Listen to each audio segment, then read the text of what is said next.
सभी बच्चों का मैं मधुमाला स्वागत करती हूँ हमारी आज की कक्षा में। बच्चों, आज हम कक्षा 9 की हिंदी पाठ्य पुस्तक क्षितिज से के काव्य खंड से आपके लिए जो कविता लेके उपस्थित हुई हूँ उसका शीर्षक है बच्चे काम पर जा रहे हैं और जिसके कवि हैं राजेश जोशी जी।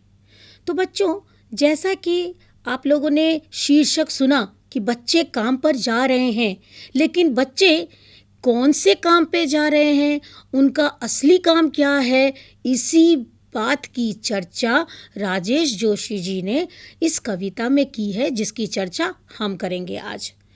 तो कविता पर चलने से पूर्व हम पहले कवि परिचय जान लेते हैं। राजेश जोशी जी का जन्म 1946 में मध्य प्रदेश के नरसिंहगढ़ जिले में हुआ था। उन्होंने शिक्षा पूरी करने के बाद पत्रकारिता शुरू की और कुछ सालों तक अध्यापन भी किया। उन्होंने कविताओं के अलावा कहानियां, नाटक, लेख और टिप्पणियां भी लिखी हैं। आइए जानते हैं जोशी जी की प्रमुख रचनाएं कौन सी हैं। एक दिन बोलेंगे पेड़, मिट्टी का चेहरा, नेपथ्य में हंसी और दो पंक्तियों के बीच, ये उनकी प्रमुख रचनाएं हैं। अब जानते हैं उनके पुरस्कारों के बारे में। पुणे माखनलाल चतुर्वेदी पुरस्कार, मध्य प्रदेश शासन का शिखर सम्मान और साहित्य अकादमी पुरस्कार से उन्हें बखूबी सम्मानित किया गया है। बच्चों, राजेश जोशी की कविताएं गहरे सामाजिक अभिप्राय वाली होती हैं। वे जीवन के संकट में भी गहरी आस्था को उभारती हैं। उनकी कविताओं में स्थानीय बोली बानी, मिजाज और मौसम सभी कुछ व्याप्त होते हैं। उनके काव्य लोग में आत्मीयता और लयात्मकता है तथा मनुष्यता को बचाए रखने का एक निरंतर संघर्ष भी। दुनिया के नष्ट होने का खतरा राजेश जोशी को जितना प्रबल दिखाई देता है, उतना ही वे जीवन की संभावनाओं की खोज के लिए बेचैन दिखाई देते हैं। तो आज हम जिस कविता को पढ़ने जा रहे हैं उसके बारे में बताया जा रहा है कि बच्चों से बचपन छीन लिए जाने की पीड़ा व्यक्त हुई है। इस कविता में कवि ने उस सामाजिक आर्थिक विडंबना की ओर इशारा किया है कि जिससे कुछ बच्चे खेल, शिक्षा और जीवन की उमंग से वंचित हैं। अब आइए शुरू करते हैं हम अपनी कविता।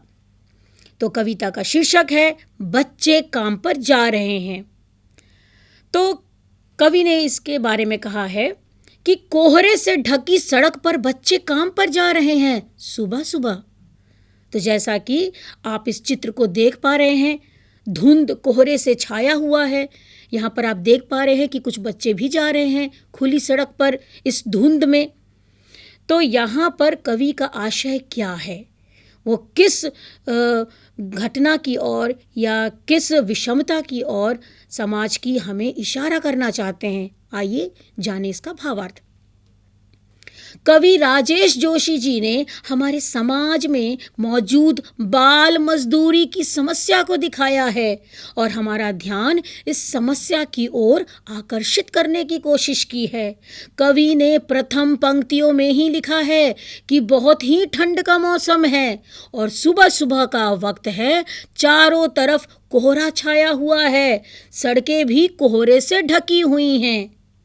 तो बच्चों, जैसा कि कवि ने बताया, उनकी नज़र पड़ी होगी कि ठंड का मौसम है, पूरा जो सड़क है वो सुनसान है। फिर ऐसे ठंड के मौसम में क्यों कुछ बच्चे मजबूरीवश कहीं जा रहे हैं। कहाँ जा रहे हैं?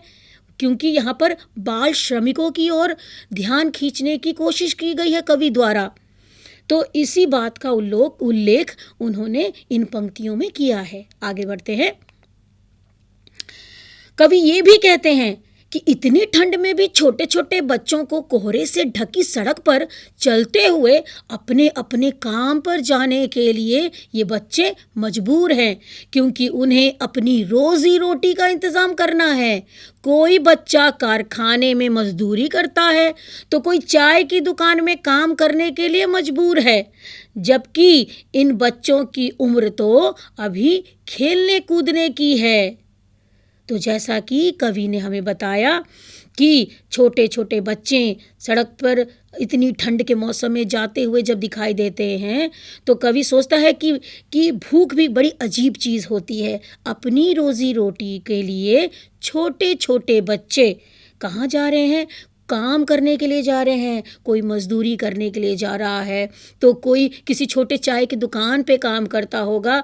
आप इस चीज़ का अनुभव स्वयं भी कर सकते हैं। जब आप कहीं पर घूमने जाते हैं तो आप देख सकते हैं कि हालांकि ये कानूनन जुर्म है, फिर भी आज भी ये कहीं ना कहीं पर दिखाई दे ही जाती है। आगे की पंक्तियों में कवि हमें कह रहे हैं कि बच्चे काम पर जा रहे हैं। हमारे समय की सबसे भयानक पंक्ति है ये। भयानक है, इसे विवरण की तरह लिखा जाना चाहिए, इसे सवाल की तरह। काम पर क्यों जा रहे हैं बच्चे? तो बच्चों, यहाँ पर इन पंक्तियों में कवि का कहने का अर्थ है कि जितना आसान ये बोलने में लगता है उतना होता नहीं है। हमें तो यह प्रश्न समाज से प्रश्न के रूप में पूछना चाहिए कि आखिर काम पर क्यों जा रहे हैं बच्चे। आइए जानते हैं इसका भावार्थ। कवि ने समाज में व्याप्त बाल मजदूरी जैसे समस्या पर चिंतन करते हुए कहा है कि हमारे समय की सबसे भयानक बात है ये कि छोटे छोटे बच्चों को काम पर जाना पड़ रहा है। पर इस बात को हम जिस सरलता से कह रहे हैं यह कवि को और भयानक लग रहा है, जबकि हमें इसकी ओर ध्यान देना चाहिए और ये जानना चाहिए, पता लगाना चाहिए कि पढ़ने लिखने की उम्र में बच्चों को अपना पेट पालने के लिए यूं काम पर क्यों आखिर जाना पड़ रहा है। हमें समाज से एक प्रश्न की तरह पूछना चाहिए कि इन छोटे बच्चों को काम पर क्यों जाना पड़ रहा है, जबकि इनकी उम्र अभी खेलने कूदने की और पढ़ने लिखने की है।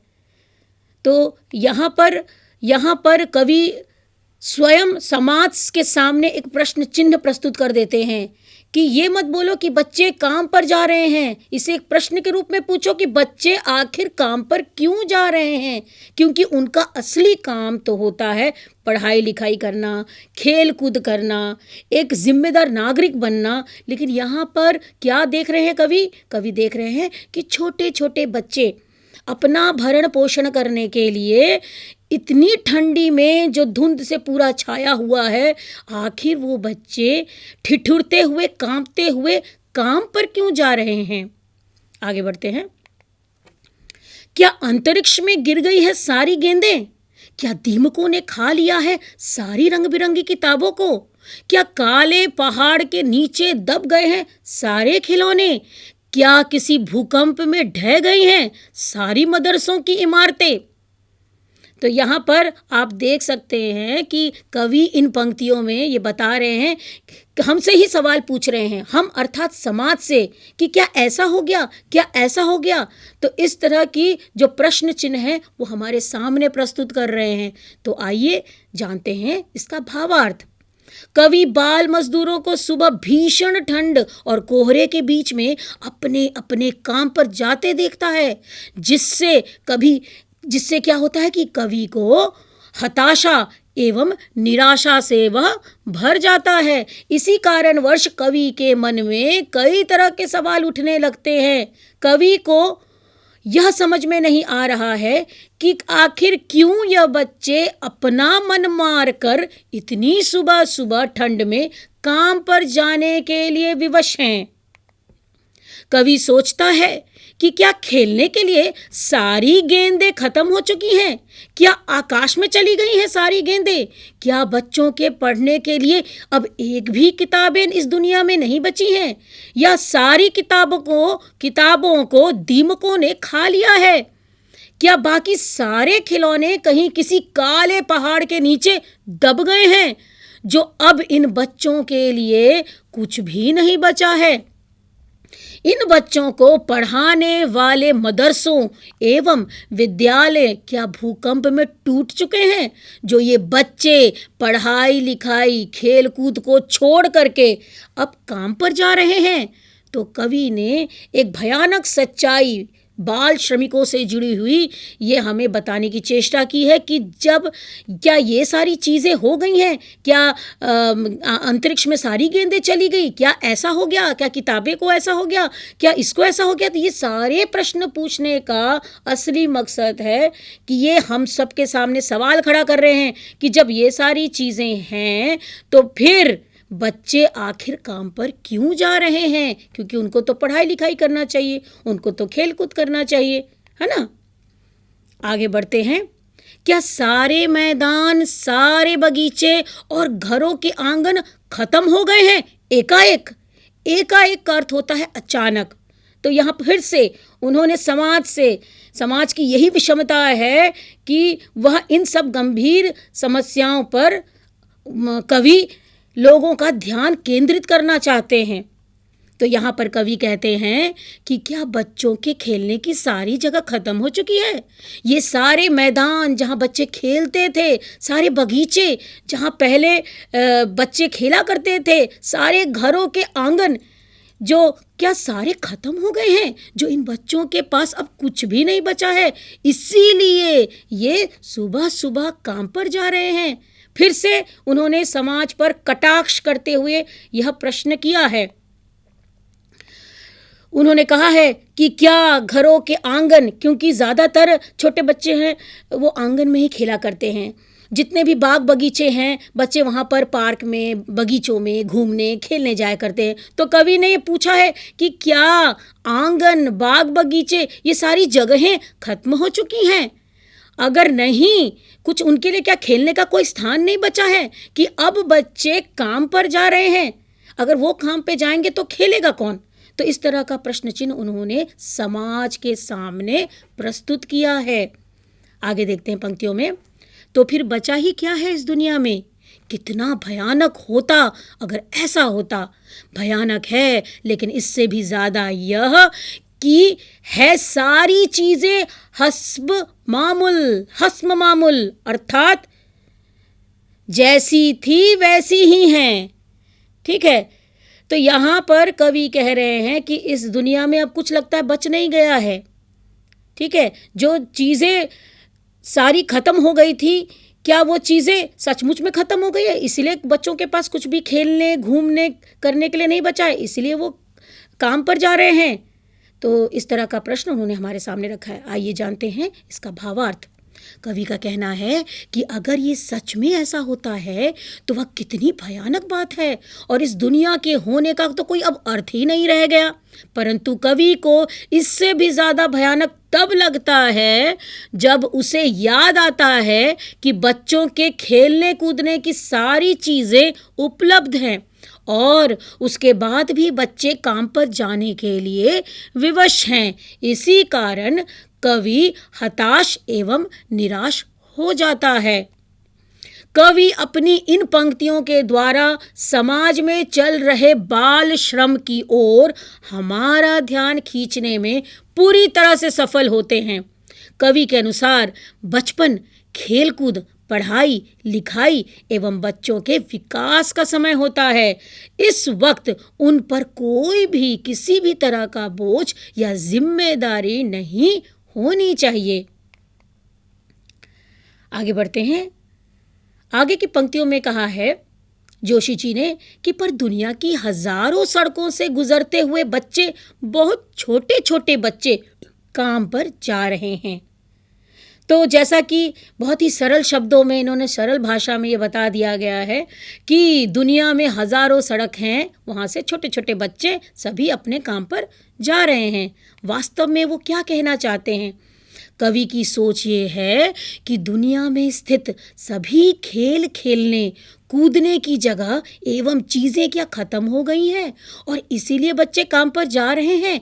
लेकिन जब वो देखते हैं कि ये सारी चीज़ें एवं जगह दुनिया में मौजूद हैं, तब उनमें चिंता घर कर जाती है, क्योंकि उन्हें यह समझ में नहीं आता कि इन सारी चीज़ों के मौजूद होने के बाद भी आखिर क्यों छोटे छोटे बच्चे दुनिया के हजार हजार सड़कों से चलकर अपने अपने काम पर जाने के लिए विवश हैं। इसलिए उन्होंने हमारे सामने यह प्रश्न उठाया है कि काम पर क्यों जा रहे हैं बच्चे। तो बच्चों, यहाँ इन पंक्तियों में कवि ने समाज पर ही प्रश्न उठाया है और ये पूछने की कोशिश की है कि आखिर बच्चे क्यों जा रहे हैं। तो वे कह रहे हैं कि अगर सारी किताबें, सारी खिलौने, सारी चीज़ें जैसी होनी चाहिए वैसी प्रस्तुत हैं, तो फिर ये बच्चे उनका उपभोग क्यों नहीं कर पा रहे हैं? क्यों ये इतनी सर्दियों के दिन में वे काम पर जा रहे हैं अपनी रोज़ी रोटी कमाने के लिए? तो इसका क्या हल होगा, ये उन्होंने समाज से पूछा है। तो उम्मीद करती हूँ कि आप लोगों को बच्चे काम पर जा रहे हैं यह कविता भली भांति समझ में आ गई होगी। बढ़ते हैं इसके प्रश्न उत्तर की तरफ। बच्चों को काम पर जाना धरती के एक बड़े हादसे के समान क्यों है? आखिर कवि ने ऐसा क्यों कहा कि बच्चों का काम पर जाना धरती के लिए एक बड़ा हादसा है? आइए जानते हैं इसका उत्तर। बच्चों का काम पर जाना एक बड़े हादसे के समान इसलिए है क्योंकि खेलने कूदने और पढ़ने लिखने की उम्र में काम करने से बाल श्रमिकों का भविष्य नष्ट हो जाता है। इससे एक और जहां शारीरिक विकास अवरुद्ध हो जाता है यानी रुक जाता है, वहीं उनका मानसिक विकास भी यथोचित ढंग से नहीं हो पाता है।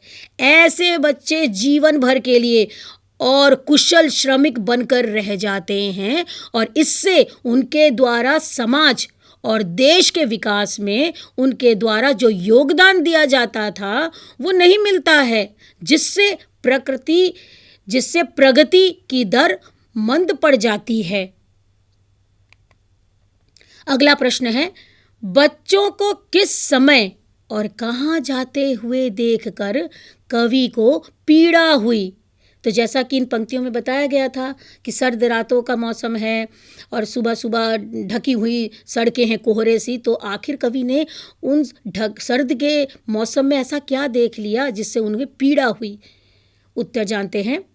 बच्चों को कड़ी सर्दी में सवेरे सवेरे कोहरे से ढकी सड़क पर जाते हुए देखकर कवि को पीड़ा हुई। यह बच्चे कारखाने और अन्य स्थानों पर बाल मजदूरी करने जा रहे थे। खेलने कूदने की उम्र में बच्चों को काम पर जाता हुआ देखकर कवि को पीड़ा हुई। अगला प्रश्न हमारे समक्ष है, तो फिर बचा ही क्या है इस दुनिया में? ये जो वाक्य हैं, ऐसा प्रश्न कवि कब और क्यों करता है? आइए जानते हैं इसका उत्तर।